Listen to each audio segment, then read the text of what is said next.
So finally, we have two more set operations that we want to cover. So let's get into those. The first is called the power set, which is kind of a rad name. What this means, the power set of a set A is the set of all subsets.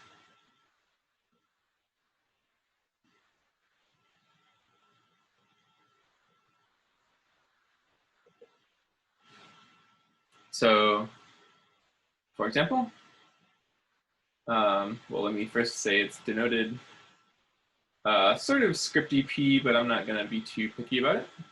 P of A. So if A is set with two elements,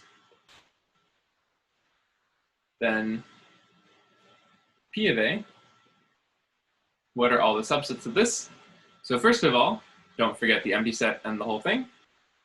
So the empty set is a subset. There is a subset containing just the element 1, subset containing just the element 2, and the subset that is the whole thing containing 1 and 2. So this is the power set. And there's a neat application of this that we will see in a later lecture very soon.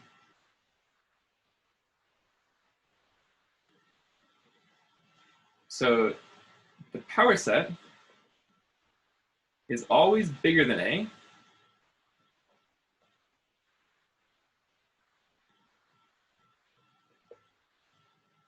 which might be, sound reasonable or even obvious if A is a finite set. But what I'm saying is that the power set of A is always bigger than A, even if A is infinite.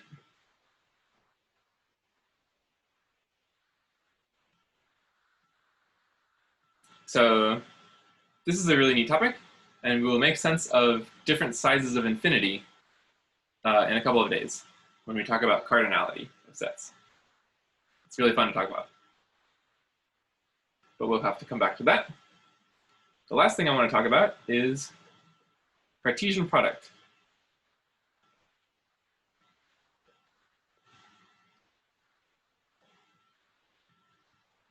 Named for René Descartes, who is another old-timey dude.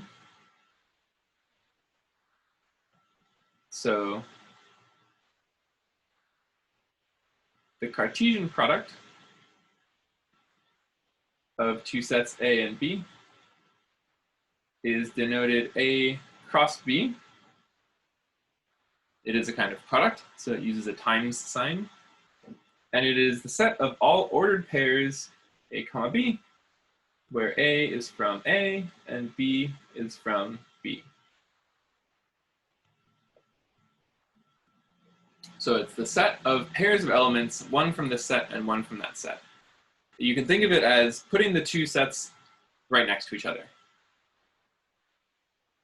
So, for example, if A is minus 1, somebody has done that on purpose.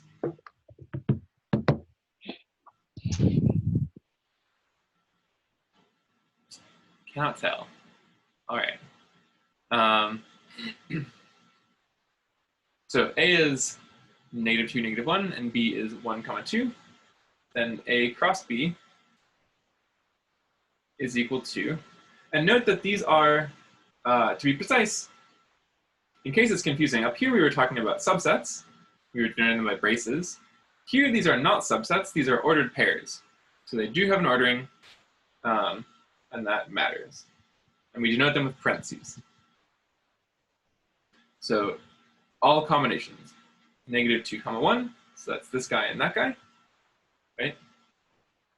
-2 and 2, which is this guy and this guy. And then so on, -1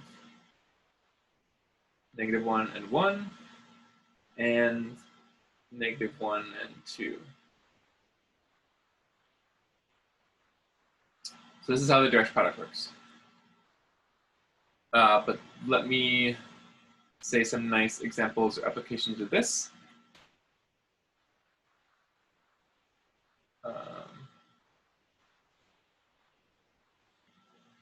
Application, maybe this is just me saying places that you will see this in nature.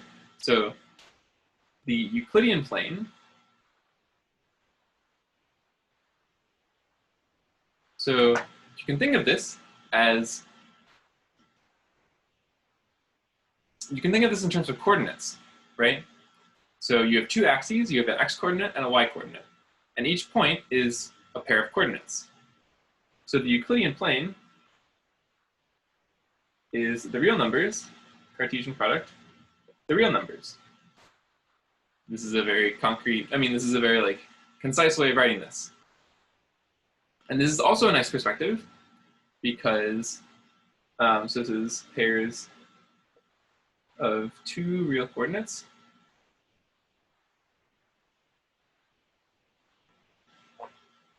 So three-dimensional space is three real coordinates. So it's r cross r cross r. And this is a very nice perspective because you can go straight up to n dimensions, right? N-dimensional space is just keep adding more copies of the real numbers, right? So this is a very nice perspective because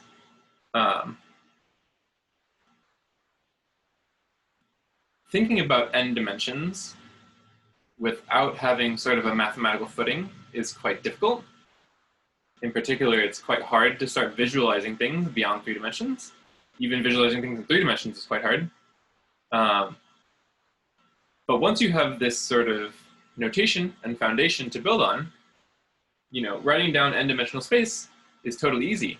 And working with it, it's just a list of numbers, right? So that's totally a thing that you can work with. So this is how it's, mathematicians have relatively kind of an easy time working in high-dimensional spaces because you have this abstraction to work from that does not require you to do things like visualize it. You can just work with these objects that you've constructed, which is very nice.